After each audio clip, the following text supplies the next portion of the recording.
Bom, a partir de agora a gente conversa com o senador Raimundo Lira, senador pela Paraíba, está aqui nos nossos estúdios e conversa com a gente, abraçando desde já também o deputado Hugo Mota, deputado federal que está aqui com a gente também, né, e os demais assessores que estão aqui acompanhando também a entrevista. Senador Raimundo Lira, prazer recebê-lo aqui nos nossos estúdios da 102 FM. Seu boa tarde aos nossos ouvintes. Boa tarde, é um prazer estar aqui participando do programa Cidade Debate da 102 FM.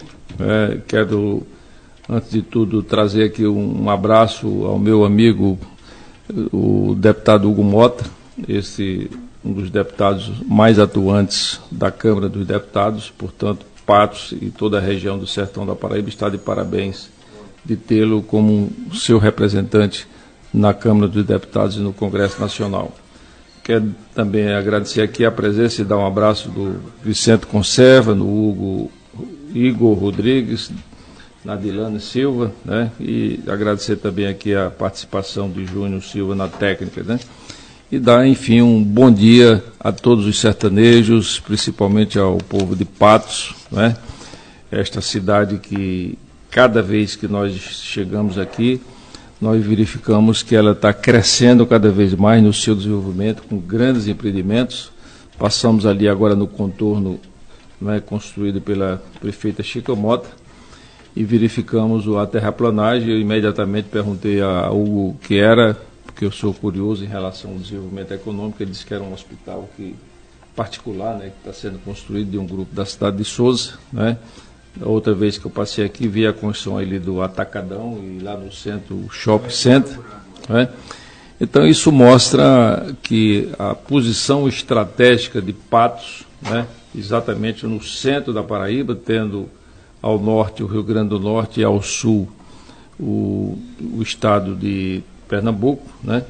Então isso mostra que a sua posição estratégica foi fundamental para o crescimento econômico e, sobretudo, a vontade do povo, né, a criatividade, a inteligência, o trabalho, a obstinação do povo de Patos que construiu esta grande cidade. Senador, como o senhor bem falou, Patos está numa região estratégica, né, e obviamente não só na questão econômica, mas também questão hídrica, né, e o senhor está muito envolvido com essa questão da transposição. A gente pode ter realmente essa esperança de terceiro eixo, claro, esperando terminar primeiro o segundo eixo, né, o norte. Como é que está essa questão lá em Brasília? Com certeza, Patos pode ficar absolutamente tranquila, né? Vai demorar um pouco, né, porque o eixo, nós chamamos o eixo Piancó, ou o terceiro eixo, ou ramal Piancó, como nós chamamos, não é, Hugo Mota? Então, ela esse ramal agora faz parte integrante do grande projeto que é a transposição do Rio São Francisco. E, atualmente, o governo está empenhado no eixo norte, né, que vai exatamente chegar, a água vai chegar ali na cidade, na fronteira entre São José de Piranhas e Cajazeiras, na barragem de Caiçara, né, que vai abastecer a barragem de Engenheiro Alves e a barragem de São Gonçalo. E após esse embalo dessa construção, porque ela foi prejudicada em função de uma das empresas que estava trabalhando no eixo norte, ela ter ficado inadimplente do ponto de vista econômico e financeiro. Já houve a concorrência, mas infelizmente, em função de grandes demandas das empresas que perdem, né, elas sempre entram com um processo administrativo, depois com um processo judicial, para ver se consegue reverter a situação de perda, né? Mas isso está sendo já está na fase de conclusão e teremos, enfim, a retomada do eixo norte, que a previsão, se for retomado até o mês de julho, ela deve ficar pronta entre janeiro e fevereiro de 2018, né? E aí a próxima etapa vai ser exatamente do ramal Piancó, cujo projeto já está sendo feito, já está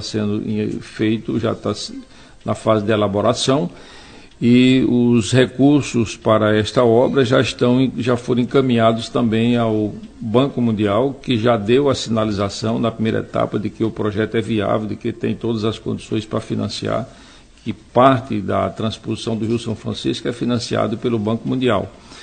e esse eixo vai ser tirado do eixo norte, lá mais ou menos na cidade de Mauriti, no Ceará, né?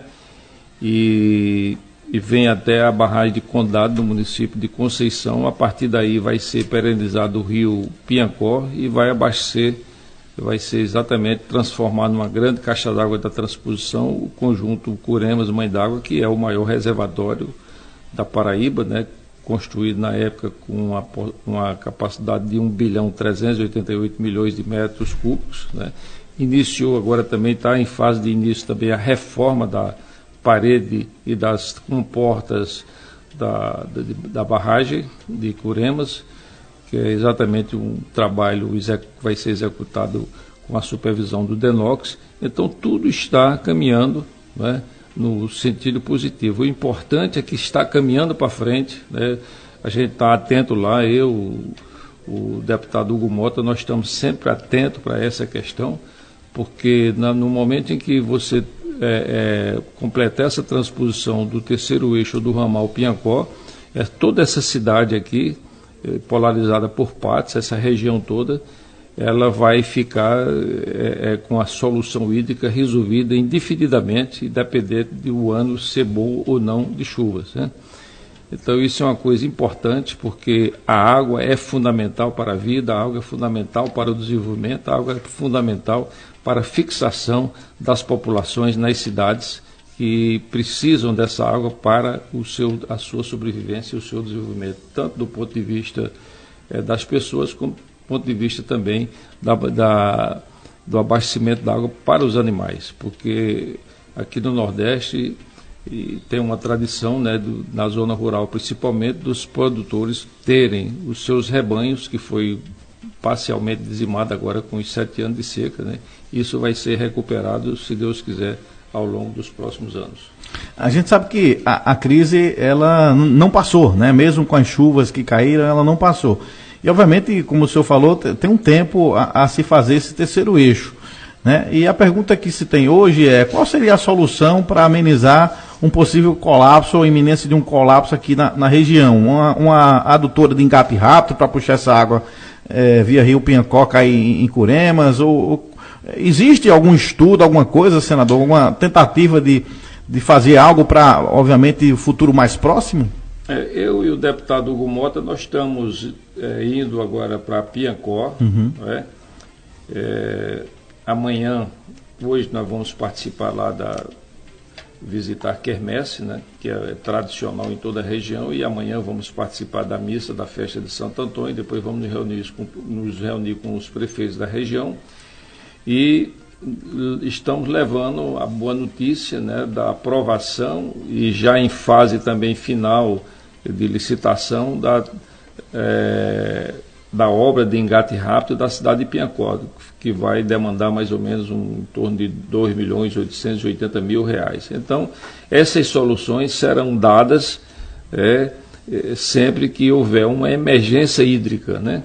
Foi o caso de São José de Piranha, que nós tivemos lá no sábado passado, onde levamos essa informação de que nos próximos dias vai começar também a adutora de engate rápido para levar água da barragem de Boa Vista, que é uma das caixas d'água da transposição do Rio São Francisco, até a cidade, até o centro da cidade, até o perímetro urbano da cidade de São José de Piranhas, que é em torno de 8 a 9 quilômetros e que demandou um orçamento em torno de R$7.800.000. Então, o Ministério da Integração Nacional, o governo, está atento a todas essas necessidades emergenciais, né, para que as populações do Nordeste fiquem em suas cidades, não haja uma saída brusca por falta d'água, né? E a água, como eu disse, é vida, é fundamental para a fixação do homem na cidade.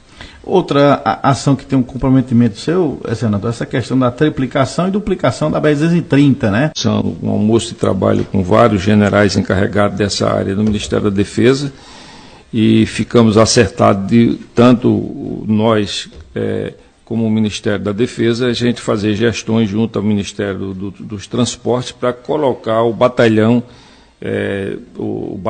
de engenharia da cidade de Caicó, no Rio Grande do Norte, nesta obra também, inclusive começando de Soledade em direção a Campina Grande, para um trecho encontrar com o outro, né?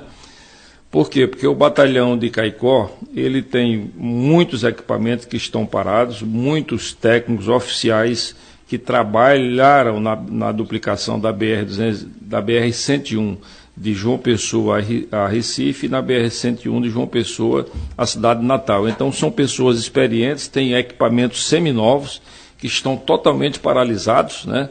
Só já não estão trabalhando nessa obra por conta de novas exigências que foram feitas pelo Tribunal de Contas da União, sempre no sentido de controlar todos os recursos que são gastos nessas obras. Então, é um trabalho que nós estamos fazendo com a ajuda do deputado Hugo Mota, né, que tem muito interesse nessa duplicação da BR-230, né? Agora, quando as pessoas perguntam qual é o meu projeto político, eu sempre digo que o meu desejo é, no sentido de 2018, pleitear a reeleição, porque essa duplicação da BR-230 é uma obra que vai demandar aí 5, 6 ou 7 anos. E eu gostaria de estar lá, porque é uma coisa que eu gosto muito, né? Fui eu que iniciei os trabalhos de duplicação de BRs aqui na Paraíba, quando na década de 90 eu falava na duplicação de Cabedelo a João Pessoa, como criando a cultura da duplicação de estradas aqui na Paraíba. As pessoas criticavam muito, lá em Brasília, inclusive, eu tinha grandes dificuldades, porque eles falavam, como é que o senhor quer levar dinheiro para duplicar a estrada de Cabedelo a João Pessoa, se nós estamos precisando de dinheiro para fazer estradas no Paraná, estradas no Rio Grande do Sul, estrada em Mato Grosso, estrada em Mato Grosso do Sul, né, estrada no estado do Pará, para transportar soja que está transportando na terra, e você quer duplicar a BR, sabe? Então foi necessário um esforço muito grande, presidindo a Comissão de Assuntos Econômicos, para tirar parte desses financiamentos que vinham do Banco Mundial e trazer aqui para a Paraíba. O fato é que nós trouxemos essa aprovação da duplicação, hoje já se tem a duplicação de Cabedelo até Campina Grande, foi resultado de governadores que fizeram com recurso do governo federal, como obra delegada, e agora nós estamos exatamente empenhados de fazer esse trecho de Campina Grande a Patos, Cajazeiras. Senador, as reformas estão chegando ao Senado, né? A reforma trabalhista já passou por comissões, agora deve ir a plenário dia 28. Qual o posicionamento já do senador Raimundo Lira e o que o senhor tem justamente avaliado diante dessa discussão no Senado? Lá no Senado Federal, a gente, num primeiro momento, avaliamos sabe? O trabalho da Câmara é analisar, estudar e aprovar ou rejeitar todas aquelas demandas que são apresentadas pelos vários setores da sociedade. Uns contra, uns a favor, mas esse é o papel da Câmara dos Deputados. E o papel do Senado Federal é a Casa Revisora, sabe? Então lá a gente faz uma revisão daquilo. Se vier bom, a gente aprova integralmente. Se vier com algumas modificações que devem ser feitas, nós fazemos esse trabalho, porque esse é o trabalho, repito, do Senado Federal, que é revisar aquilo que vem da Câmara dos Deputados. O governo tem pressa, na verdade, na aprovação dessas reformas. Se alterando o Senado, não vai ter que voltar para a Câmara para uma nova análise? Mas exatamente isso, Vicente. Exatamente, houve uma negociação, isso já acontece, o deputado Hugo Mota sabe disso, né? O deputado Hugo Mota, que tem uma larga experiência no Congresso, é um deputado muito respeitado e muito ativo, sabe disso, que quando um projeto no Senado Federal, para ele não voltar para a Câmara, então se faz um acerto, um pacto de honra, que sempre é cumprido, sempre foi feito nos governos anteriores, que o presidente vai vetar aqueles pontos exatamente para que o projeto não retorne para a Câmara dos Deputados e comece toda aquela demanda, toda aquela discussão, e isso termina ficando um processo delongo demais, muito longo, né? E aí a pergunta mais importante é aquela, você é contra ou a favor? Então, ser contra qualquer coisa é a posição mais cômoda que existe, né? Eu nunca sou contra, nem nunca sou a favor. Eu prefiro entrar dentro do projeto, né, participar ativamente do projeto e dar a minha opinião, participar daquilo, ouvir as pessoas e aperfeiçoar o projeto. Então, quando chega na minha sala uma comitiva de trabalhadores ou de sindicatos ou de empresários e que eles vão lá para falar sobre o assunto, eu sempre pergunto quais são as sugestões que você dá para modificar o projeto, que vocês dão. Quando a pessoa diz, quando aquele grupo diz, não, nós queremos que você seja contra, não, contra eu não sou, nem você pode dizer que eu seja contra, nem que eu seja a favor. Eu quero levar as sugestões para aperfeiçoar o projeto, como eu faço isso em todo projeto de lei. Agora mesmo, eu fui nomeado relator da medida provisória 778, né, que trata do parcelamento do INSS das prefeituras, o parcelamento de todas as contribuições previdenciárias, tanto das prefeituras como dos estados. Como as prefeituras são quase 6 mil e são apenas 27, nós já chamamos ela de a medida provisória que vai definir o parcelamento do INSS das prefeituras. Então, é uma medida provisória importantíssima, que foi uma demanda que foi feita pelos prefeitos, a maioria dos prefeitos brasileiros naquela marcha dos prefeitos, né, o deputado Hugo Mota. E foi a principal reivindicação, foi isso, porque hoje o grande peso das prefeituras é exatamente as contribuições previdenciárias atrasadas, que a gente chama as contribuições do INSS, né? E isso faz com que muitas prefeituras fiquem impedidas, por não ter a certidão negativa, impedidas de receber os recursos demandados, recursos de emendas, que, por exemplo, o deputado Hugo Mota destina à prefeitura, que eu destino à prefeitura, recursos que a gente consegue em convênios de recursos do orçamento da União, então ela precisa estar regularizada. E eu fiz algumas projeções, por exemplo, tem prefeitura que hoje está pagando 90, 100 mil reais só do parcelamento do INSS. Com essa medida provisória aprovada, quer dizer, ela já está em vigor, porque é uma medida provisória, mas quando ela for aprovada definitivamente, então ela proporciona que o prefeito possa dividir, juntando todas as dívidas previdenciárias, juntando numa conta só, né, dividindo em até 200 vezes, e quem pagava 90, 100 mil reais vai pagar 17, 18 mil reais por mês, o que é um grande alívio. Quer dizer, por um lado dá um grande alívio às prefeituras, por outro lado também viabiliza que a maioria das prefeituras, ou talvez a totalidade das prefeituras, fique totalmente regularizadas com as suas certidões perante o governo federal e o governo estadual. Então é uma medida extremamente importante. Ela preconiza que deve ser reduzido, que já foi reduzido em 80% os juros da dívida, 25% das multas que são previstas, né? E uma entrada de apenas 2,4%, podendo ser dividida em até 6 pagamentos. E eu vou ainda estudar, eu não estudei ainda, porque eu recebi agora, recentemente, antes de sair para aqui, para Paraíba.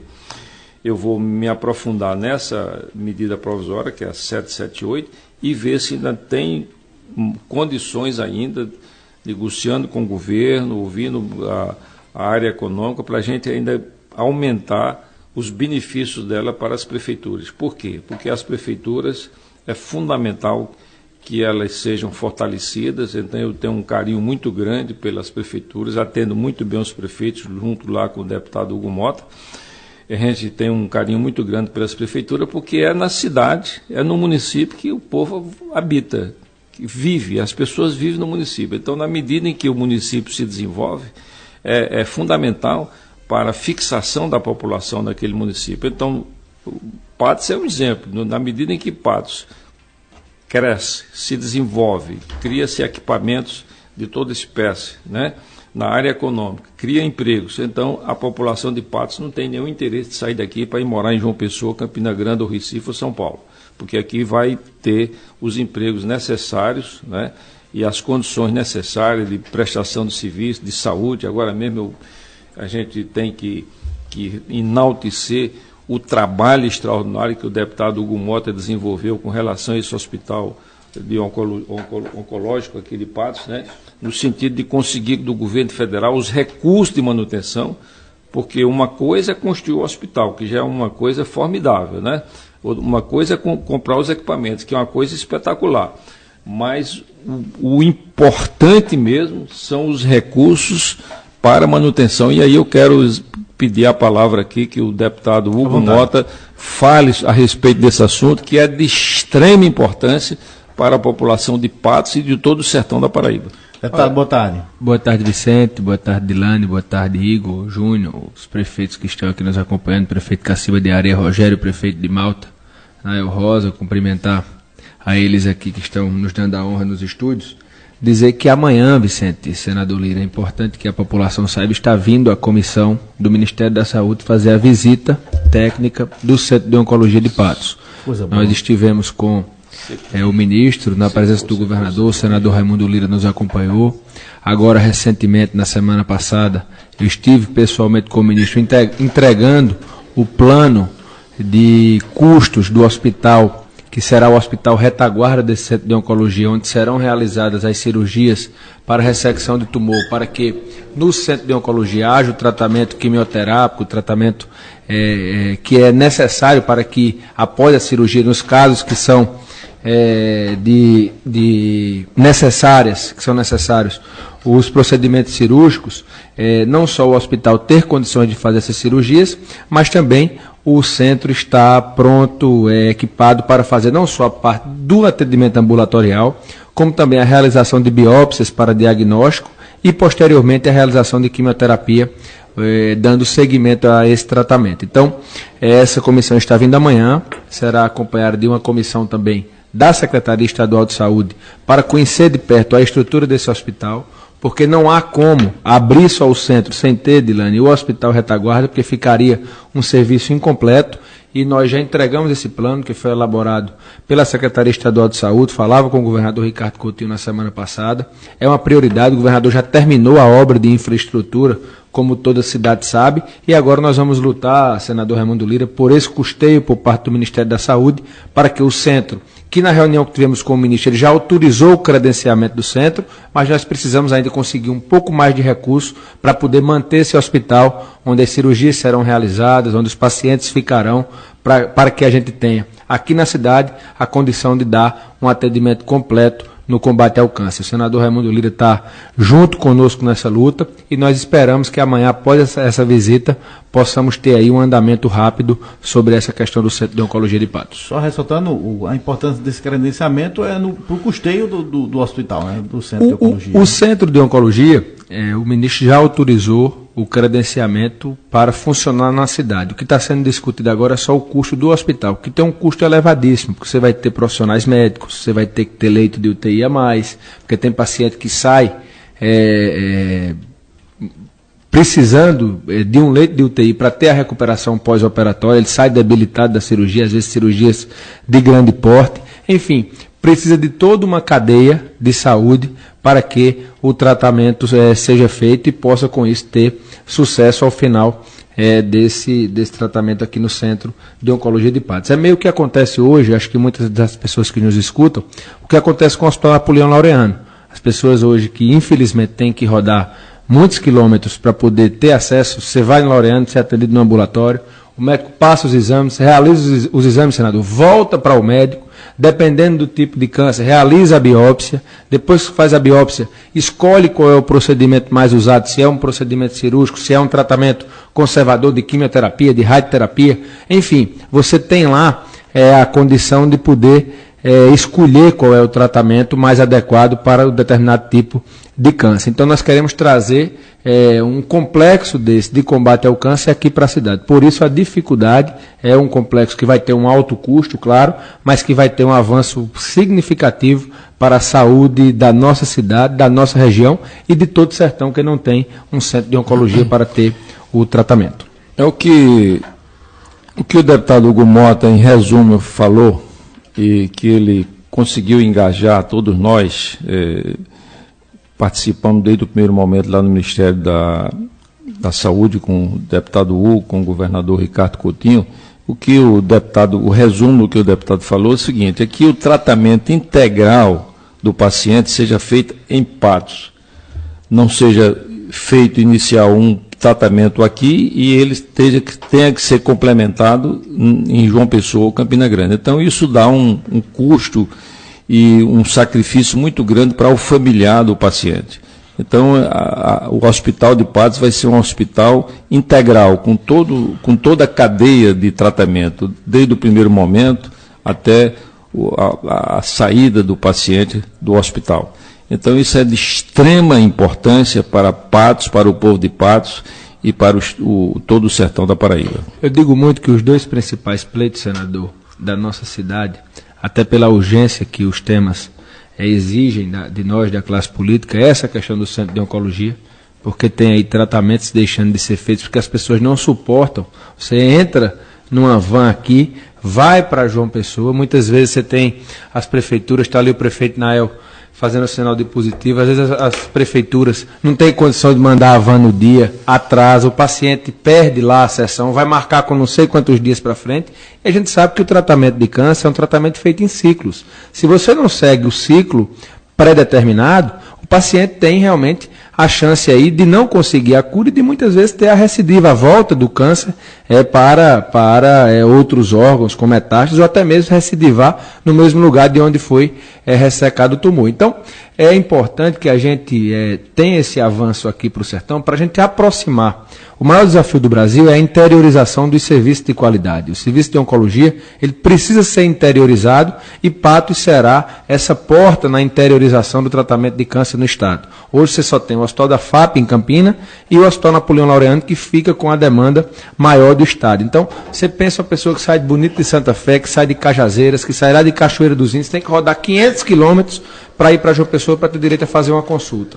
Depois ele tem que fazer várias sessões de quimioterapia, tem que ir não sei quantas vezes mais. Então, quantas pessoas ou não foram, ou abandonaram o tratamento durante essas sessões, enfim, são vidas que estão sendo perdidas, infelizmente, mas que, pela urgência do tema, com certeza nós vamos conseguir solucionar para que tenhamos aqui na nossa cidade esse centro de oncologia. E o outro tema é a questão da água, que o senador falou tão bem aqui, a questão do Eixo Piancó, que vai resolver, senador, acredito eu, não só o problema de Patos, mas de 22 municípios, são 23 ao todo com Patos, que são abastecidos por Curemas, mais 18 municípios no Vale do Piancó, totalizando 41, e mais 3 municípios grandes, como São Bento, Paulista e Pombal, que ficam à margem do Rio Piranhas, e aí os municípios do Rio Grande do Norte, só na Paraíba, quase 50 municípios que ficaram fora da transposição e que serão incluídos agora nesse Eixo Piancó. E eu dizia hoje, viu, senador, na rádio, talvez essa concepção desse Eixo Piancó não foi no início já pensado e colocado no bojo da grande obra da transposição, porque talvez a cidade não tivesse um representante, não tivesse um deputado federal na época que o projeto foi feito. Nós estamos aqui querendo corrigir um erro, um lapso, porque o nosso índice pluviométrico, com certeza, ou é menor ou igual ao índice do Cariri, ao índice do Alto Sertão. Se você chegar aqui, você tem cidades em colapso total. Como a gente está vendo agora, o caso Itaporanga está funcionando com a adutora de Engatirrapo, São José de Piranhas, a terra que o senador Lira estava falando, Piancó. Você tem diversos municípios que estão praticamente todos no carro-pipa. Então, isso mostra a necessidade de conseguirmos esse Eixo Piancó para que a gente tenha tranquilidade com relação ao abastecimento das cidades com a água do Rio São Francisco. Senador Raimundo Lira, como é que o senhor está encarando, vendo essa questão da crise política, econômica no país, diante de toda essa celeuma que foi criada em torno de tantas questões? Vicente, antes eu gostaria de cumprimentar o deputado, ou melhor, o prefeito Nael Rosa de Malta, né? No dia 16 estaremos lá, né? Chegaremos lá em torno de 20 horas da noite, né? Estaremos lá. E quero também cumprimentar o prefeito Rogério de Cacimba de Areia e dizer, antes de responder o questionamento de Vicente, dizer o seguinte, que a Paraíba é o estado que tem menor capacidade de recursos hídricos de todo o país, porque é do Nordeste do país, né? Mas graças a Deus, graças a um esforço muito grande, ele será também em contrapartida, o Estado que terá o maior benefício de toda a transposição do Rio São Francisco. Então, nós temos no momento em torno, vamos ficar com aproximadamente 140 a 150 municípios beneficiados pela transposição do Rio São Francisco, né? E como o Hugo Mota falou, essa água que o excesso da água do sistema Curemas Mãe d'Água vai perenizar o rio Piranhas, né? E vai beneficiar diretamente essa região de Paulista, de São Bento, Catolé do Rocha, e vai levar água também para o estado do Rio Grande do Norte, levando água para a barragem Armando Ribeiro, barragem de Açu, que tem capacidade de 2 bilhões e 400 milhões de metros cúbicos, que é a maior barragem do Rio Grande do Norte, né? Então, vê que é uma obra integrada, né? Que beneficia o Nordeste brasileiro, mas predominantemente e especialmente o estado da Paraíba. Respondendo agora a sua pergunta, Vicente, a crise política que atualmente está no país, nós temos que amenizá-la e até debelá-la o mais rapidamente possível para que ela não possa contaminar a recuperação econômica do nosso país. O Brasil está vivenciando já, graças a Deus, numa fase final, a maior recessão econômica da história do Brasil, de toda a história do Brasil. Sabe? 2 anos e meio de uma recessão econômica brutal, né? Que levou ao desemprego de mais de 13 milhões de brasileiros com carteira assinada. Então é fundamental que essa crise econômica seja amenizada. Agora, infelizmente, a gente verifica o seguinte, que é uma característica dos países latinos, é que aqui existe sempre aquelas pessoas do quanto pior, melhor. Então não há uma colaboração de muitos grupos para que o Brasil saia dessa crise política. Então há sempre aquele desejo de quem está no governo dê errado para que outro grupo possa retornar ao governo.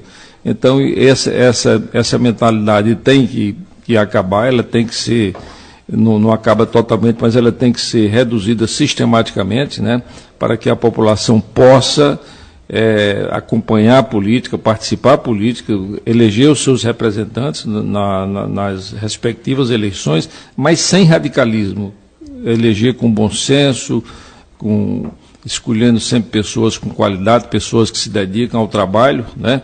Sempre com o objetivo primordial de evitar que as crises políticas sejam profundas, porque ela reflete diretamente na questão econômica. E a questão econômica afeta todo mundo. Então nós estamos torcendo que ela seja amenizada a partir dessa decisão do Tribunal Superior Eleitoral, ela seja amenizada, e aí o governo é um governo de transição, só falta 1 ano e meio, não justifica você estar mudando um presidente da República faltando 1 ano e meio de governo, vai criar toda uma crise política nova, né? Criar todo um recomeço, né? O que nós precisamos é dar estabilidade no momento ao governo. Não é que seja um governo ótimo, que seja um governo bom, mas precisamos dar, pensando sobretudo, não pensando no governo, não pensando no presidente, pensando sobretudo no país, para que com esse esforço evite de forma definitiva que a retomada do crescimento seja interrompida. E é importante retomar o crescimento para criar empregos, né, para que o país volte a funcionar, haja uma arrecadação maior, os municípios recebam mais dinheiro no seu fundo de participação, enfim, como diria o professor de economia aos estudantes, que a roda do país comece a rodar para frente para produzir os seus efeitos positivos para todo o país. Como o senhor disse, os interesses são muitos, né? Essa decisão do TSE da sexta-feira, na avaliação do senhor, vai gerar mais estabilidade, no caso que está precisando mais para o Brasil agora, ou a instabilidade política permanece diante dessa decisão? Como é que não, eu acho que foi um ponto que tem tudo para melhorar, dar mais estabilidade, é o que nós esperamos.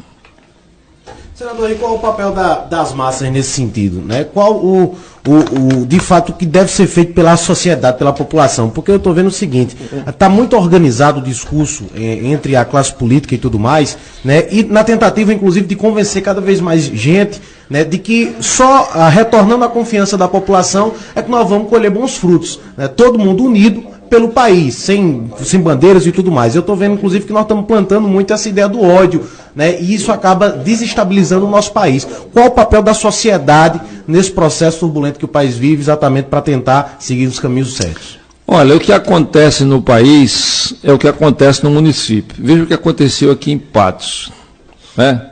Veja o que aconteceu aqui em Patos. O grupo de Hugo Mota, do deputado Nabor, da prefeita Chica Mota, perderam a eleição. Mas o município está pacificado. A todo momento eu vejo lá, conversando com o Hugo Mota lá em Brasília, que a gente se encontra, vai no meu gabinete, a gente faz reuniões, ele está sempre preocupado em trazer benefícios para a cidade. Senador, pode colocar emenda para ajudar o prefeito Dinaldo. Entendeu? Então, é esse espírito público, acima dos interesses pessoais e políticos de cada um, que faz com que o município esteja pacificado. Então, é essa paz que nós queremos para o país. No momento em que a gente consiga trazer essa paz para o país, essa paz que está existindo na cidade de Patos, essa grandeza de quem perdeu a eleição, entendeu? É o que nós precisamos. Quer dizer, as pessoas que estão fora do governo precisam ter essa grandeza, está entendendo? De pensar no país, de pensar na população, porque sabe que quanto maior for a crise, mais a população vai pagar o preço por essa crise, mais a população vai sofrer. Então, eu fiz com muito boa hora, estando aqui, esse exemplo da pacificação. Então, o Hugo Mota, o deputado Nabor, a prefeita Chica Mota, continua com seus pontos de vista, continua no seu partido, continua com suas posições, são da oposição ao governo, mas querem o sucesso da administração, da prefeitura, do prefeito Dinaldinho, porque eles amam Patos, eles gostam do povo de Patos, eles estão aqui, eles vivem aqui e querem o bem da cidade. É esse bem, essa pacificação, essa visão de grandeza, de patriotismo, que eu espero e que nós precisamos para o nosso país. Senador, o PSDB hoje está para decidir se fica ou se sai do governo. Qual é o sentimento do senhor, que vem sendo trabalhado, obviamente, e uma saída iminente do PSDB do governo, que acarretaria, na verdade? Eu acho que o PSDB não vai deixar o governo. Né? Eu acho que não vai deixar o governo. Isso aí é discurso de uma minoria, né? que vai na onda dessa radicalização, você está entendendo, mas o PSDB, o governador Alckmin, o prefeito João Dória, todas essas grandes lideranças do PSDB, eles querem continuar no governo, não para benefício próprio, mas para dar estabilidade ao país, para que o país possa caminhar para frente, e repito, e o país possa retomar o seu crescimento econômico e começar a recriar os empregos que foram perdidos. Recentemente o PMDB decidiu marchar unido aqui na Paraíba e lançar pré-candidatura posteriormente e pensar, obviamente, em solidificar mais o partido, né? Isso era uma ideia também sua, né? O que é que hoje realmente tem de concreto nessas questões do PMDB na Paraíba? Na última reunião que nós fizemos na executiva do PMDB, o Hugo Mota estava presente, o deputado Nabor estava presente aqui, eu quero abraçá-lo mais uma vez, né? Foi exatamente no sentido do PMDB ficar junto, o PMDB ficar unido, independente e cada um respeitar a posição de cada um, porque o PMDB é um partido democrático, sempre foi desde a sua fundação. Me lembro, no começo do PMDB já tinha um grupo chamado o PMDB Autêntico, né? Que era um grupo minoritário, mas que tinha uma posição diferente da maioria. Então é um PMDB que foi construído a partir da redemocratização do país, foi o partido da resistência, e é um partido inteiramente democrático. Então, a nossa proposta naquele momento foi para quem do PMDB que esteja aliado do governador Ricardo Coutinho ser respeitado, e quem do PMDB que esteja aliado ao prefeito de João Pessoa, Luciano Cartaz, também seja respeitado. Então, essa paz foi restabelecida. Então, foi através do diálogo, do entendimento, da conversa, do respeito recíproco que nós conseguimos trazer essa paz ao PMDB da Paraíba, que sempre marcha unido nas suas eleições majoritárias, que é o que vai acontecer em 2018. E quando nós falamos do PMDB, tem muita gente nos outros partidos, muitos políticos, prefeitos, deputados, que são que fazem parte de outras legendas, né? Mas que na realidade a sua vida, a sua história foi no PMDB. Portanto, o PMDB não é esse PMDB que nós visualizamos no momento, só quem está afiliado ao PMDB.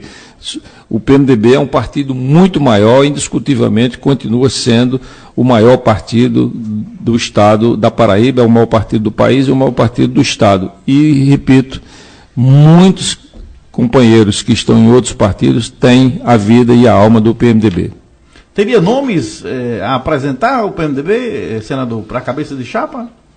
Nós indicamos naquele momento, se logicamente ele achasse que era da sua conveniência, o senador José Maranhão, que tem uma larga experiência no governo, seria um nome muito bom para o governo do Estado, mas isso aqui seria precoce você lançar um nome a governador faltando quase 2 anos para as eleições, naquele momento, quase 2 anos, agora 1 ano e meio, né? Não é momento, né? Até porque se você fecha a questão, você dificulta o entendimento com os demais partidos, mas é um nome bom, né? E também, desde o primeiro momento, o meu nome foi colocado como com o desejo de renovar o mandato para o Senado Federal, que logicamente será uma candidatura que será oficializada lá em 2018, no momento em que a Justiça Eleitoral assim o permitir. O senhor defende entendimento com o grupo de Ricardo ou na verdade, abre leque para outras questões? Não, nós temos aqui, eu, deputado Hugo Mota, deputado Naboa, a gente é aliado do governador Ricardo Coutinho, que indiscutivelmente está fazendo uma boa administração, é um dos governadores mais bem avaliados e, portanto, a nossa preferência será exatamente marchar aliado com o governador Ricardo Coutinho. Uma chapa veneziano, Ricardo e Lira é forte? Nós não podemos agora falar em nomes, né? Mas o nome do deputado veneziano é um nome sempre forte, sempre bem, que tem condições de ser apresentado para qualquer cargo na chapa majoritária. Júnior, você ia falar alguma coisa? Ah, tá. Se tiver alguma questão no WhatsApp aí, Júnior, tu repassa aqui para nós, tá ok? Posso Igor? fazer só uma pergunta, Claro. Vicente? Senador, gostaria de saber quais são os outros pleitos, quais são os outros projetos e emendas que estão destinadas à Paraíba agora no seu governo. Odilana, aqui para Patos, por exemplo, né, o ano passado nós colocamos, no orçamento de 2015, nós colocamos uma emenda de R$1 milhão para o Hospital de Pronto-Socorro aqui de Patos, que o Estado tinha uma previsão de construir, mas depois priorizou o Hospital Oncológico, né, que é mais emergencial, né. E então esse dinheiro não foi usado, porque o projeto não se desenvolveu, e agora nós colocamos das nossas emendas, nós colocamos R$500 mil para o prefeito Dinaldo, das minhas emendas parlamentares. O ano passado também, por uma solicitação do deputado Hugo Mota, que tem a complementação desse eixo aqui do contorno leste, né?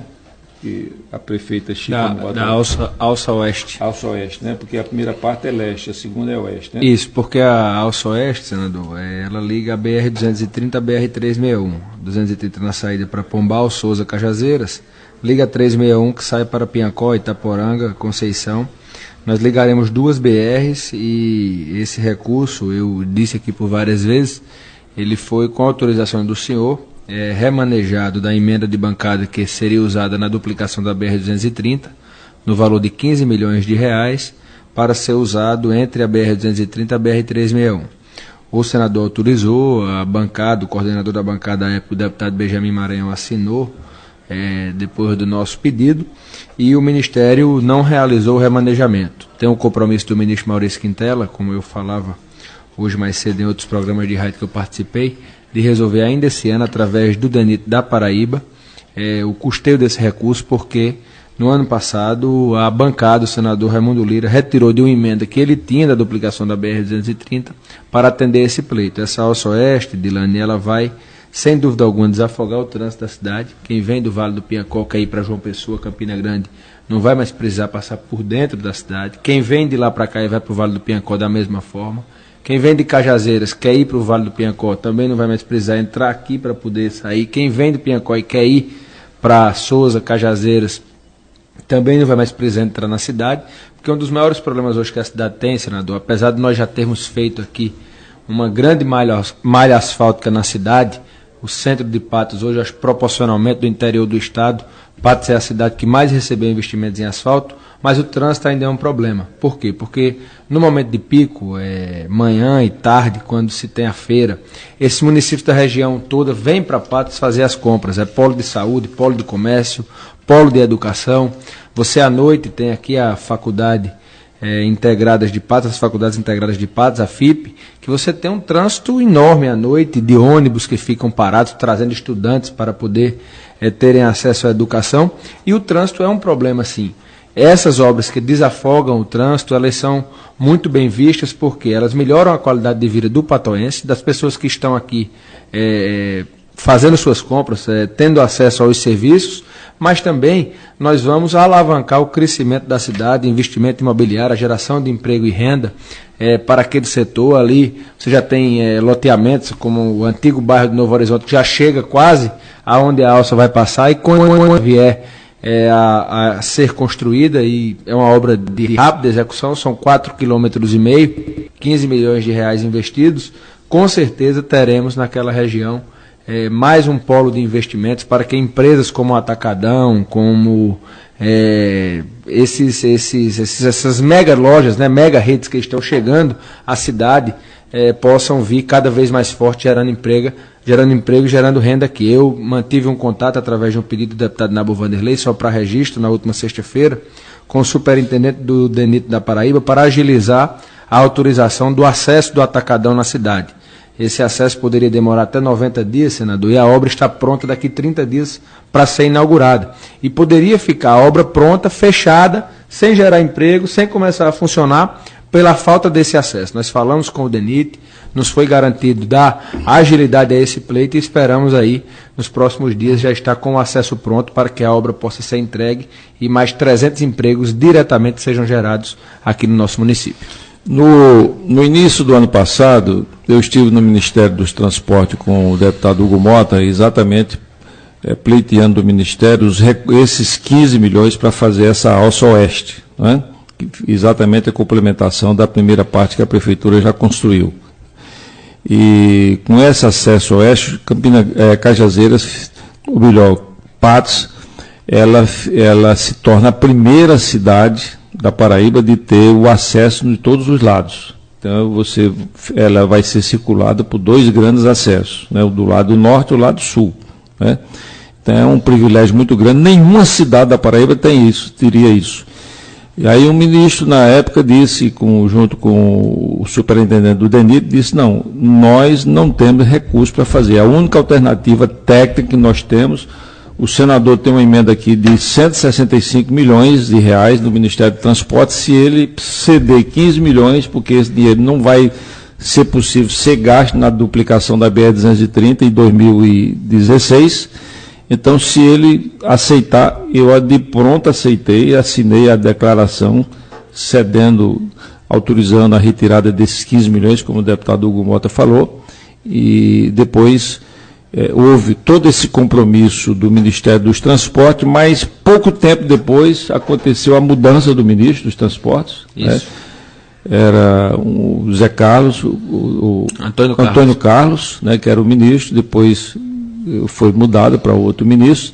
E aí, lá na burocracia do Ministério, não sei se porque não esqueceram por desorganização ou de propósito, o fato é que quando o projeto de lei para suplementação orçamentária, que foi encaminhada à Comissão de Orçamento, não estava atendido o acordo que nós havíamos feito. Quer dizer, eles usaram o dinheiro da nossa emenda lá em outros investimentos e não destinaram os 15 milhões para ser feito o acesso oeste aqui na cidade de Patos. Mas é uma luta que nós vamos continuar com essa luta. Inclusive temos esse crédito moral do Ministério do Transporte, que não cumpriram com a palavra conosco e com a cidade de Patos. É um saldo positivo, nós vamos cobrar e vamos conseguir a realização desta obra. Júnior, se tiver algum questionamento daí, vem para cá.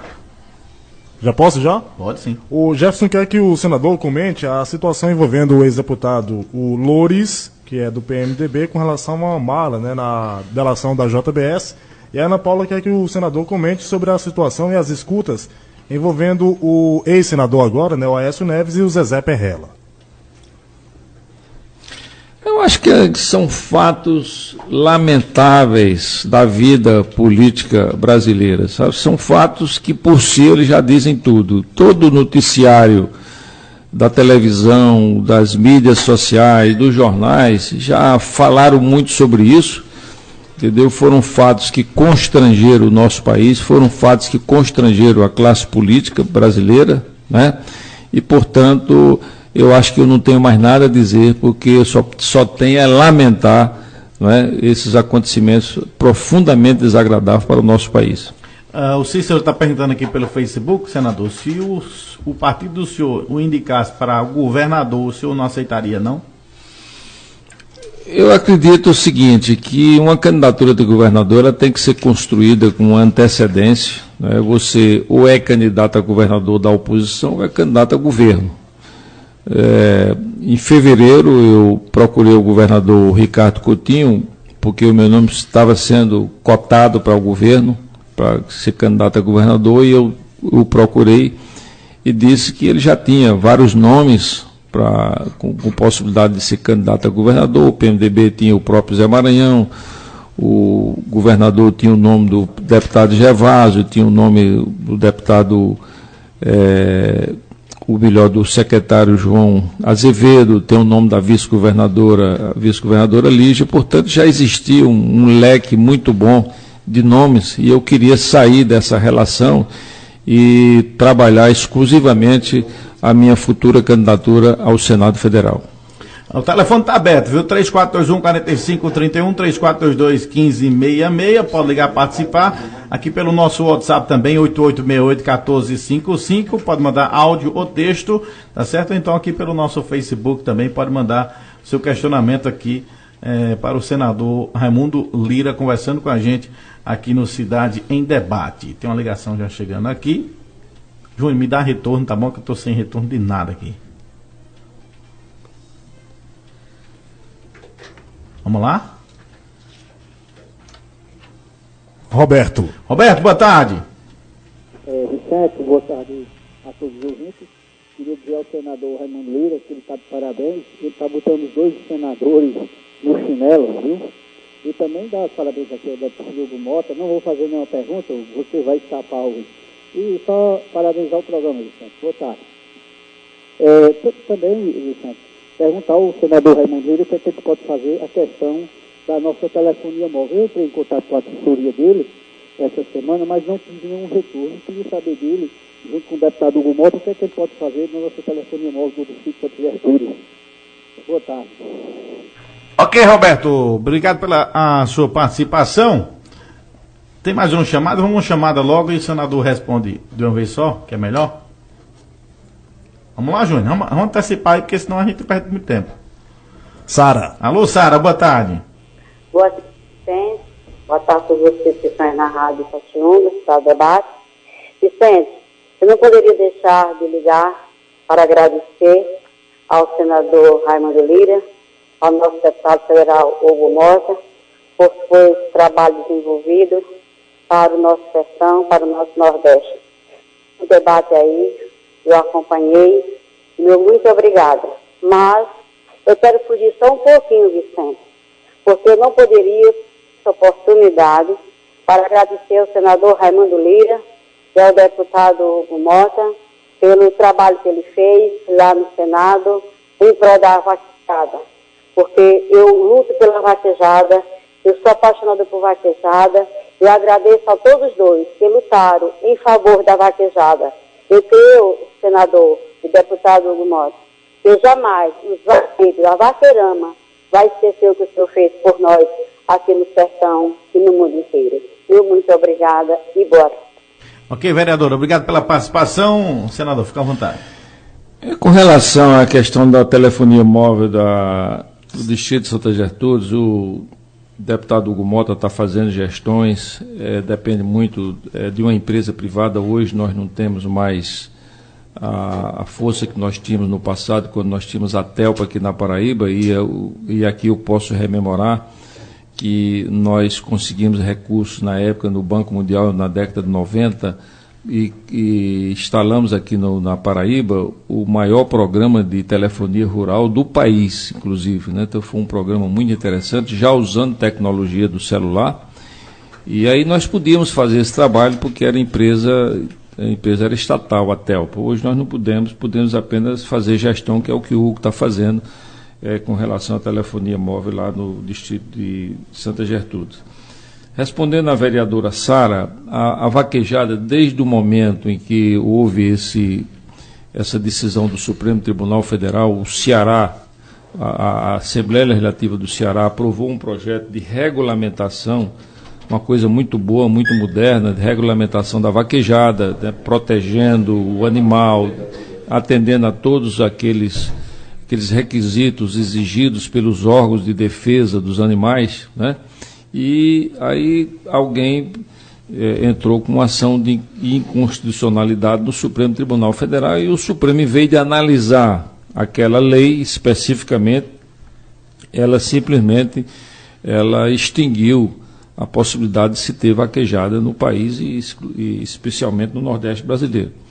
Nós fomos pelo menos no Senado Federal, o primeiro a assim surgir contra essa decisão do Supremo Tribunal Federal. Apresentamos imediatamente um projeto de lei, né, para restabelecer a vaquejada, e isso teve uma repercussão muito grande. O deputado Hugo Mota, também representando a Paraíba e o Nordeste, se insurgiu lá na Câmara dos Deputados. O fato é que há poucos dias aprovamos a PEC, né, essa PEC que restabelece o direito da vaquejada. Não pode mais ser contestado pelo Supremo, porque já vai fazer parte da Constituição brasileira, né? Quer dizer, é um bem cultural, né, imaterial, vai fazer parte definitivamente da vida do Nordeste do país, né?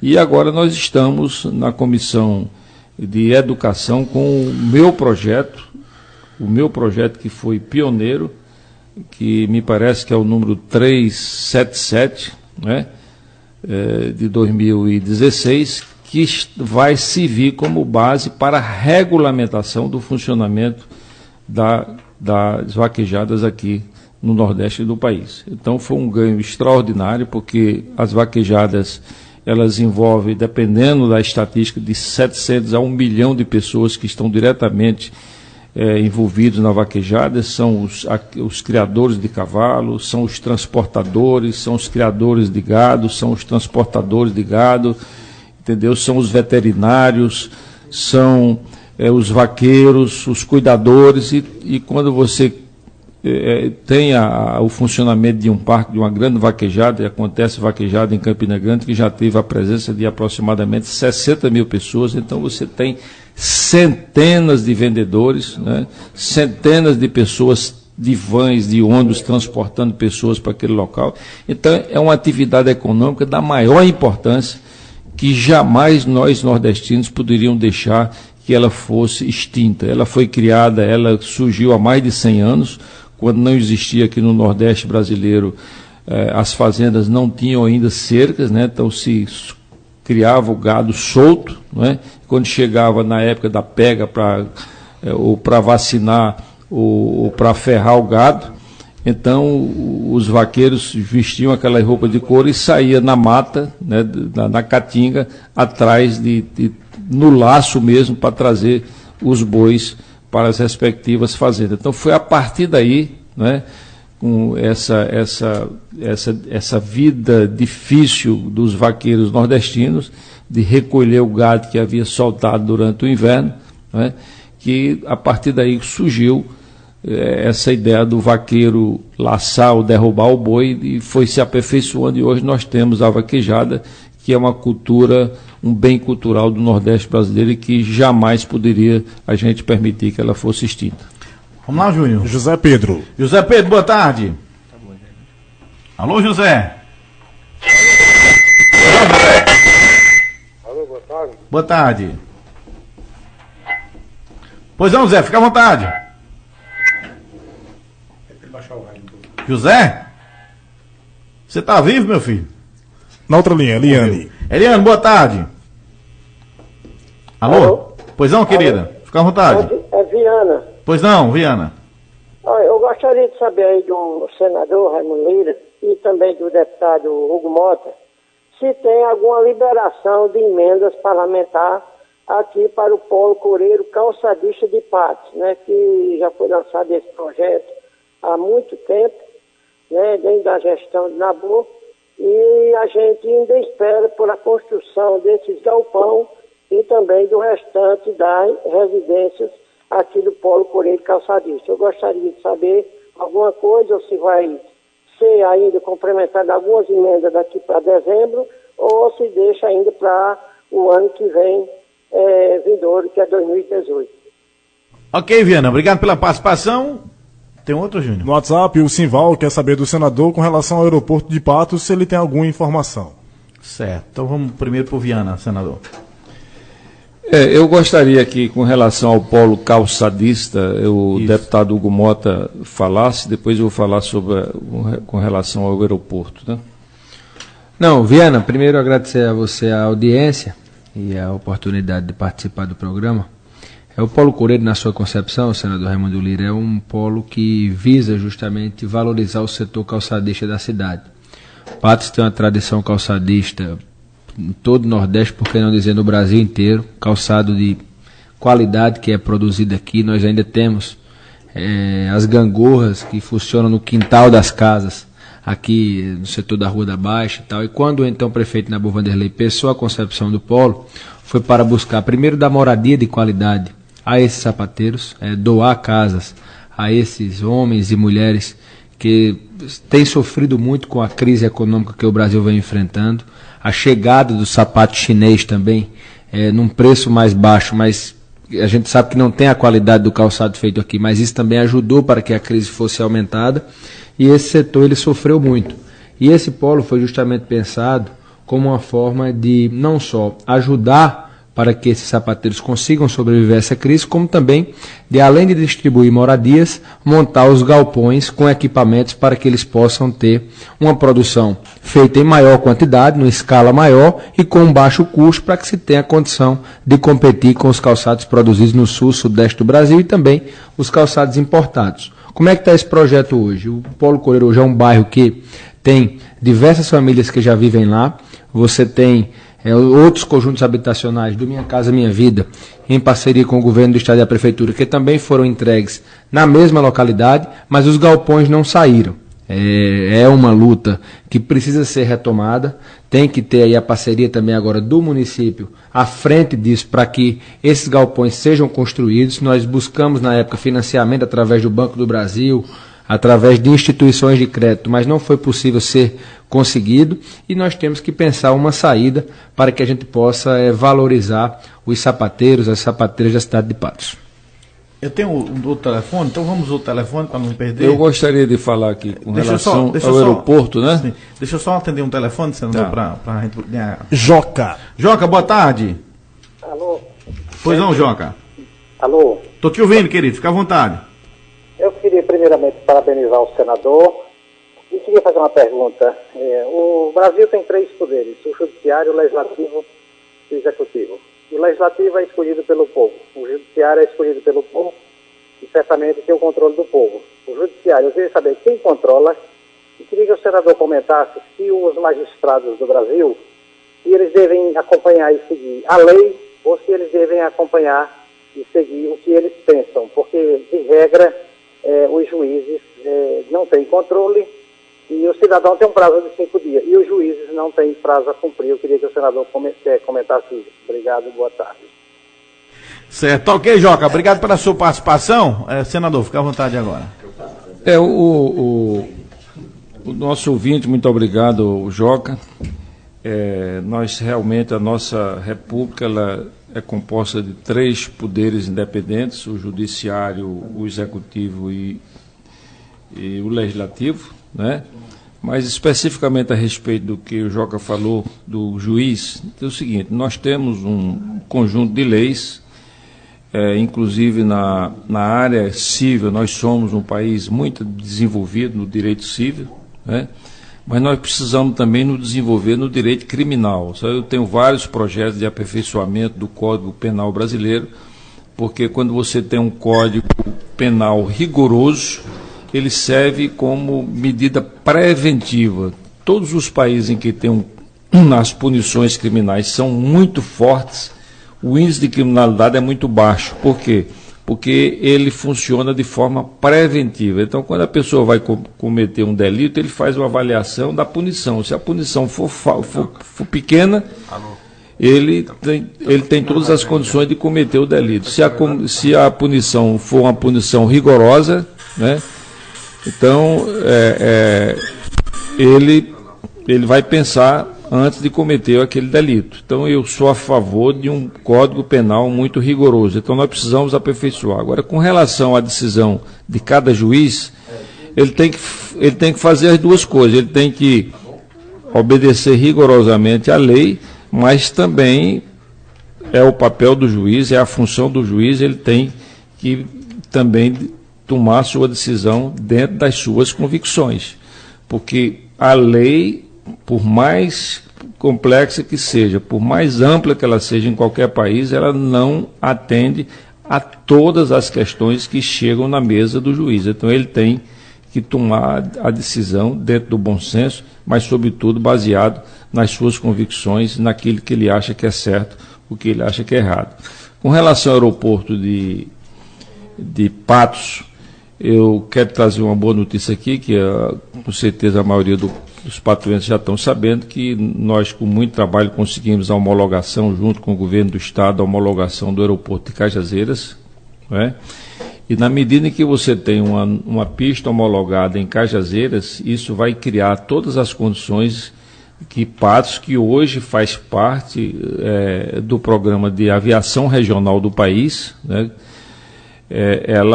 Ela passa a ter uma linha de uma empresa regional, porque você já tem a possibilidade de sair, por exemplo, de Recife, Campina Grande, ou Recife, João Pessoa, Recife, Campina Grande, Patos, que fica no meio do estado, e Cajazeiras, que vai atender todo o sertão da Paraíba, uma área do Rio Grande do Norte e do Ceará, né? Então, isso vai viabilizar o início dessa empresa, que com certeza o Estado já está trabalhando, já existem algumas empresas interessadas, e nós estamos trabalhando lá junto ao Infraero no sentido de fazer um novo recapeamento na pista de Patos. Eu tenho pousado aqui com frequência na cidade de Patos, e a pista, apesar de ser uma pista muito bem feita, ter um tamanho muito bom, que é 1.400 metros, né, de comprimento, ter o seu balizamento noturno, não é, Hugo Mota, mas já está precisando de uma recuperação na sua parte de pavimentação. Então, vamos trabalhar nessa direção, lá junto ao Infraero e a Secretaria de Aviação Civil, no sentido de dar trazer mais esse benefício para a cidade de Patos. Mais um 20? Só rapidinho, esse aeroporto, bem rapidamente, senador, ele está entre os 54 aeroportos do interior do Brasil que serão construídos. Você vai ter a reforma de Campina Grande e a construção do de Patos nessa etapa, né? É um investimento de 22 milhões de reais. Nós começamos essa luta ainda na época quando o senador Vitório do Rego estava no Senado, o senador Raimundo Lira não estava. Nós conseguimos a contemplação da cidade. O investimento da torre de monitoramento aéreo de mais de 2 milhões de reais, senador, já está sendo feito. Aqui nós vamos ter a construção do terminal de passageiros, a reforma e ampliação de toda a pista com recapeamento, do balizamento noturno e do monitoramento aéreo. Na época, a prefeita Francisca Mota desapropriou a área para que essa torre pudesse ser construída, ela já está em obra. O caminhão de bombeiros, que é também necessário para que o aeroporto esteja em operação, também já está chegando à cidade. Enfim, todo o procedimento prévio para que esse aeroporto saia do papel, a obra seja realizada, já está sendo tomado, claro que com atraso também diante dessa grave crise, não saiu também nenhum desses 54 aeroportos, mas dizer que foi uma luta importante. Você tem 5 mil municípios no Brasil, só vão sair 50 para o Brasil inteiro e um deles será aqui na nossa cidade. Então não tenho dúvidas que esse aeroporto chega realmente para engrandecer ainda mais a cidade, abrir as portas de Patos para outras regiões e podermos aí, se Deus quiser, estarmos cada vez mais fortes, com a economia crescendo, se desenvolvendo, gerando emprego, gerando renda e sendo a capital do sertão que cresce, que se desenvolve e que está à frente do seu tempo. É importante lembrar, deputado Hugo Mota, o seguinte, que no programa inicial dos aeroportos da aviação regional, qual é o benefício da aviação regional, além dos investimentos na infraestrutura que são feitos? É que a empresa que vai iniciar suas atividades no transporte de passageiros, ele vai ter uma ajuda do setor público de 50% dos seus assentos. Então, a empresa pode até dizer, não tem como garantir inicialmente a frequência de passageiro, mas aí o setor público federal vai participar com 50% dos assentos daquela aeronave. Se a aeronave tiver 30 lugares, por exemplo, então o setor público, através dos recursos da Infraero, vai pagar 50% desses assentos, já garantindo, né, a manutenção dessa empresa até ela se consolidar.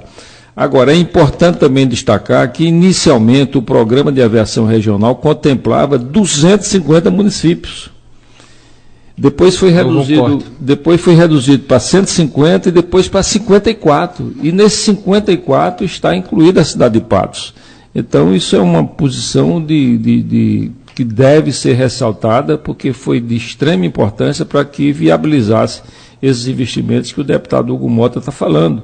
Né? Mas isso foi uma luta muito grande para Patos ficar, porque ao lado de Campina Grande, né, e hoje nós temos apenas 2 aeroportos regionais. Antes nós tínhamos a possibilidade de ter Cajazeiras, ter a cidade também, a cidade de Sumé, né, de Monteiro, né, que tem uma pista de apenas 1.000 metros, né, e essas outras cidades foram retiradas e ficou Patos e Campina Grande. Ficaram Patos e Campina Grande. Então isso foi uma luta que o deputado Hugo Mota empreendeu, com a nossa participação também, e lá atrás, com a forte participação do senador, na época, senador Vital do Rego, né?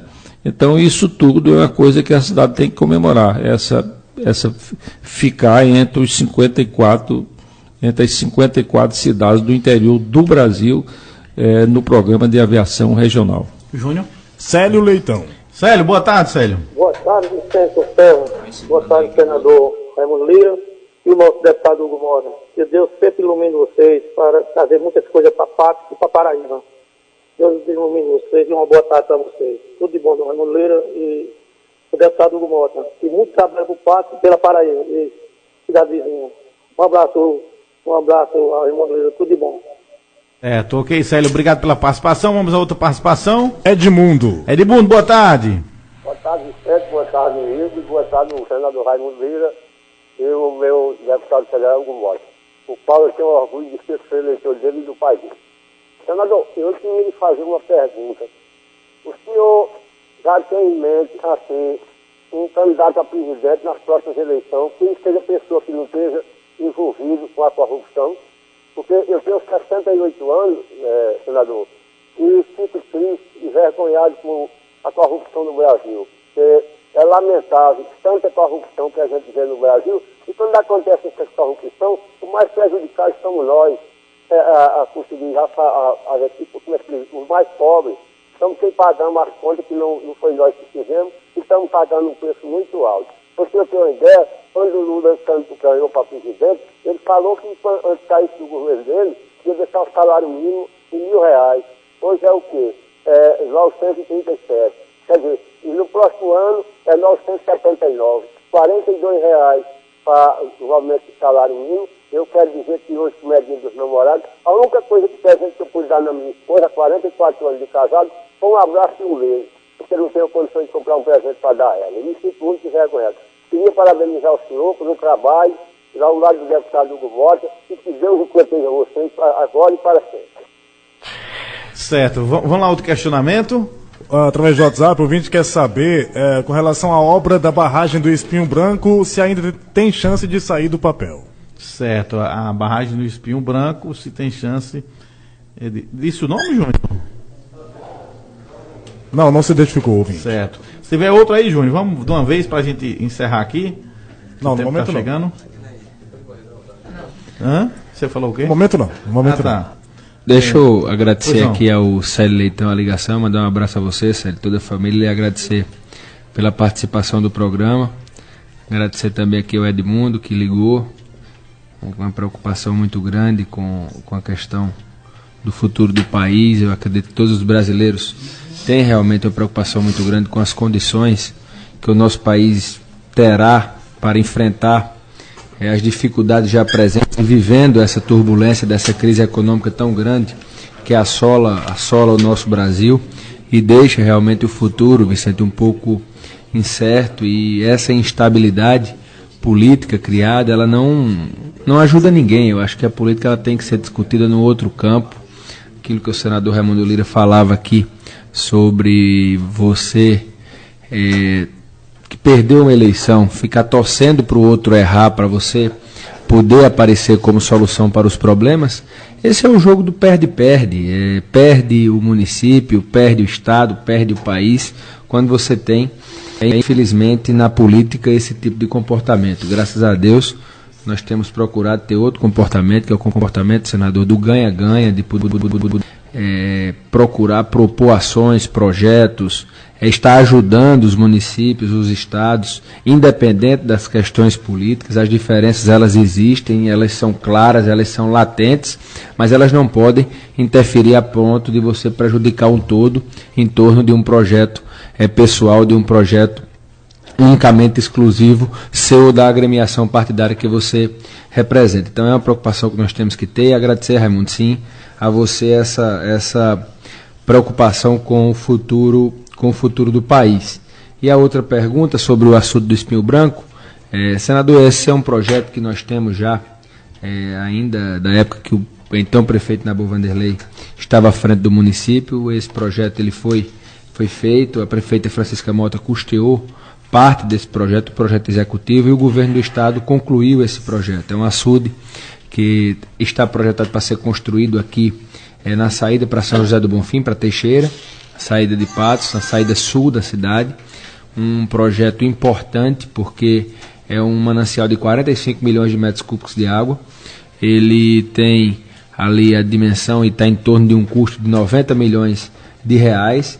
E o governo do estado vai agora apresentar esse projeto. O governador Ricardo Coutinho, o deputado Nabu, falava comigo semana passada que o secretário João Azevedo apresentará esse projeto dentro do bojo de projetos que o governo apresentará ao Ministério da Integração para serem priorizados. Esse açude ele é um sonho antigo da cidade, já foi muito questionado, mas agora o projeto está pronto, e diante dessa grave crise econômica e política ainda, na época, no final do primeiro mandato da presidente Dilma, nós voltamos a discutir, mas eu não consegui resolver a condição, os recursos para que a obra pudesse ser feita, porque era uma obra de alto custo. Na época estava em torno de 65, 70 milhões, com o passar do tempo hoje ela está alçada em torno de 90 milhões de reais, mas que é, sem dúvida alguma, uma obra importantíssima aqui para a cidade de Patos.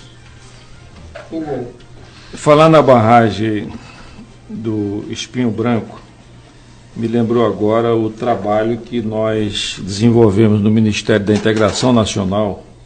Fomos eu, você e o prefeito de Pombal, Vericinho, né? Exatamente, que existe uma aspiração muito grande da construção de uma barragem na região do Estrelo, no município de Pombal, né? E nós falamos com o ministro naquela época, tivemos uma reunião com ele, com a sua equipe de técnicos, e foi muito bem recebido, né? Porque ele vai atender mais ou menos a uma população de aproximadamente 4 mil pessoas, né, na região do Estrelo. E eu exatamente queria dizer que nessa área de recursos hídricos, de açude, de barragem, de transposição, de adutora, é uma coisa que que nós debruçamos com muita força, com muita dedicação, porque, repito, a água é fundamental para a vida humana, para a vida dos animais e para a fixação das pessoas nas suas regiões e nos seus municípios. Portanto, a partir de agora, que você conta também comigo, Hugo, nesse trabalho junto ao Ministério da Integração Nacional, para que a gente possa viabilizar no futuro próximo a construção dessa barragem do Espinho Branco. Quando eu vejo falar na Paraíba numa barragem de 40, 45 milhões de metros cúbicos, considerando a precariedade dos recursos hídricos da Paraíba, os recursos fornecidos pela natureza, né? Isso. Então você chega no Ceará, por exemplo, você tem o rio Jaguaribe, que é considerado o maior rio seco do mundo, mas que tem um manancial incrível quando ele está nas épocas de chuva, né? O que viabilizou aquela grande barragem do Castanhão de 6 bilhões e 700 milhões de metros cúbicos, né? Que tirou a sede, matou a sede do povo do Ceará. Então, aqui na Paraíba nós não temos essas possibilidades, né? O maior rio que nós temos hoje é o Rio Paraíba e tem uma limitação muito grande porque ele fica muito próximo do litoral, né? Então o seu percurso é pequeno, sabe? Então é importante quando você tem um rio que ele atravessa o estado, né? Como é o caso do rio Jaguaribe no Ceará. Mas, quando eu vejo falar nessa barragem do Espinho Branco com 45 milhões de metros cúbicos, é uma coisa que me deixa muito animado, sabe? E muito feliz. Vamos trabalhar juntos para a realização desse projeto. Senador, só para a gente encerrar, a pergunta do Edmundo com relação a, creio que foi como garantir que não vai ter um candidato corrupto, foi mais ou menos essa, não entendi muito o que ele falou, mas foi mais ou menos preocupação essa linha, com o nome para ser candidato a presidente da República. De não apoiar um República. candidato que esteja envolvido com corrupção, mais ou menos isso. Essa é a preocupação hoje, acredito, de praticamente todos os brasileiros, né? Porque essa Operação Lava Jato mostrou ao país que havia um processo de corrupção muito intenso no Brasil, sabe?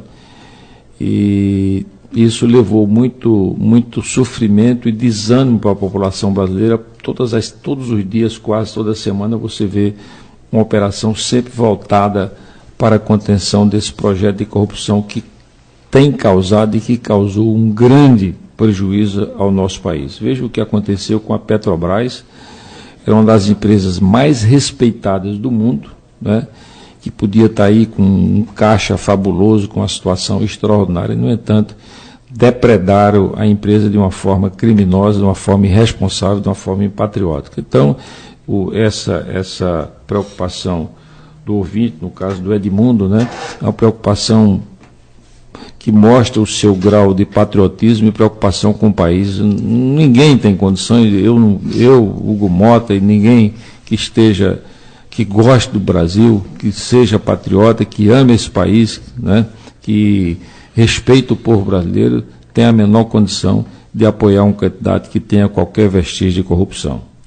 Senador Raimundo Lira, agradecer a sua participação aqui no Cidade em Debate. Sempre que tiver novidades do lado de Brasília, fique à vontade para usar o nosso programa. Fica aí os microfones abertos para as suas considerações finais. É muito importante o seguinte, é muito importante para a região, no caso, a região polarizada por Patos, ter uma boa representação na Câmara dos Deputados e na Assembleia Legislativa, sabe? Então, com certeza, esse grande desenvolvimento, né, esse impressionante crescimento econômico da cidade de Patos, porque hoje nós temos cidades até com população maior do que passa na Paraíba, mas nem próximo do desenvolvimento econômico, né, da beleza, da urbanística, né, da modernidade da cidade, como Patos. Então, isso, sem dúvida nenhuma, é resultado de uma representação política consistente, forte, efetiva, eficiente, né, e que ama a região, e também de uma classe de empreendedores, de comerciantes, empresários, médicos, agricultores, né, e pequenos empresários, médios empresários, microempresários que amam a cidade, que têm contribuído com o seu desenvolvimento. Mas volto, que é o meu o meu assunto principal é uma boa representação política. Então, hoje, tudo isso que nós, todas as demandas de partes que nós tomamos conhecimento lá em Brasília é exatamente através do deputado Hugo Mota, que ele está sempre preocupado com Patos, sempre preocupado com todas essas cidades aqui da região, né? E essa representatividade é muito importante. E eu sempre digo, onde eu chego, no período de eleição, digo, votem nos deputados da região, votem nos deputados da sua cidade, votem no deputado de fora, porque eles recebem os votos e não ficam acompanhando os problemas e as soluções do município. Então, eu quero dizer a partes que é um privilégio para mim ter a parceria de trabalho com o deputado Hugo Mota. Senador, muito obrigado pela participação. Nós conversamos com o senador Raimundo Lira aqui no Cidade em Debate, deputado Hugo Mota também. Deixa eu só agradecer aqui. Você está devendo ao programa, viu? Agradecer o espaço. Você está pagando aos outros e esquecendo da gente, viu? Eu estou ligado. Mas vamos marcar agora, eu faço compromisso até o final do mês de junho. Pronto. A gente vir aqui um dia que seja da concordância de vocês que fazem a Cidade em Debate, para a gente fazer uma prestação de contas da nossa atuação em Brasília, falarmos de outros temas, os temas de interesse de Patos da nossa região, do nosso estado. Nós liberamos na última sexta-feira R$400 mil para o município de Teixeira, para a compra de 2 tratores, e liberamos R$350 mil para a compra de equipamentos de saúde para o município de Juru. Então, fazer aqui esse anúncio, o prefeito Negro de Guri deve entregar esses tratores ao lado do senador Raimundo Lira e ao meu lado, no final do mês, quando ele realiza a sua festa junina. Eu quero aqui cumprimentar os prefeitos de Cacimba de Areia, Rogério Campos, o ex-prefeito Betinho Campos aqui presente, cumprimentar o prefeito Nael Rosa da cidade de Malta, que está realizando um grande São João no próximo final de semana, dia 16 e 17 de junho. Estarei lá, eu, o deputado Nabor Vanderlei, o senador Raimundo Lira, ao lado do prefeito Nael, dos amigos de Malta, participando dessa grande festividade. No mais, agradecer a Igor, agradecer a você, Vicente, a Dilane, agradecer a Júnior, cumprimentar pela qualidade do programa, pela grande audiência, não só em Patos, mas em toda a região, e deixar aqui já, mais uma vez, o compromisso feito, firmado, para voltar ao programa ainda esse mês, para fazermos um bate-papo importante sobre Patos, a Paraíba e o Brasil. Que Deus abençoe a todos e até uma próxima oportunidade. Eu gostaria de finalizar agradecendo a atenção de todos os ouvintes, todos aqueles que participaram de forma democrática desse programa. Agradecer a todos aqueles que fazem a força, a importância e a pujança da 102 FM. Agradecer especialmente a Vicente Conserva, a Igor, que está aqui ao nosso lado, Igor Rodrigues, a Dilane Silva, né, a Júnior aqui da técnica, né, e todos aqueles que, repito, fazem a grandeza dessa rádio. E dizer que eu quero deixar uma boa tarde, os meus agradecimentos a todos os ouvintes de Patos e de toda a região do Sertão da Paraíba, e que estarei sempre em Brasília, né, ouvindo as demandas dessa região através do deputado, meu amigo pessoal, o deputado Hugo Mota, que engrandece essa região, que engrandece a Paraíba. Ok, agradecer ao senador mais uma vez, ao deputado Hugo Mota, abraçar aqui os prefeitos aqui, deputado Nabor Vanderlei também aqui com